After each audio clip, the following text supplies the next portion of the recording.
করবেন, একদিন বুঝবি সব থাকবে পড়ে, তুমি যাবে চলে। খবর যে খারাপ হবে কতটা দেখবে স্বয়ং নিজে, ঠিক কিনা? বাড়ি গাড়ি, আহা, এত ভাওতামি এই দুনিয়ায় চলে আসছে জানেন, এত জুয়া চলে আসছে, কত যে পরিবার আজকে নিঃস্ব হয়ে যাচ্ছে এই ক্যাসিনো নামক যে জুয়াটা আছে না না এদিকে। আরে মানুষ একবার ধোকা খায়, বারবার কি ধোকা খাইতে পারে? তুমি না হয় একদিন তোমার ভাগ্য পরীক্ষা করার জন্য 1000 টাকা ডুগাইছো, হ্যাঁ ভাগ্য পরীক্ষা করছো, বাস এনাফ। লোন করে টাকা নেওয়ার কি দরকার আছে না নাই? আফসোস লাগে, আফসোস। মানে একটা তো মানুষের বিবেক থাকা দরকার।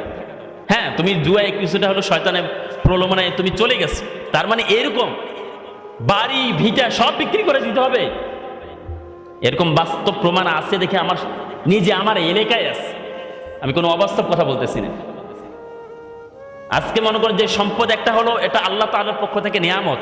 এই নিয়ামতকে যদি আপনি যদি অবৈধভাবে অন্যায়ভাবে যদি আপনি শেষ করে দেন, এটার কি জবাব দিতে হবে কিনা? ইন্নাল মুবাদ্দিরিনা কানু ইখওয়ানাশ শায়াতিন, যারা অপচয় করে তারা হলো শয়তানের ভাই।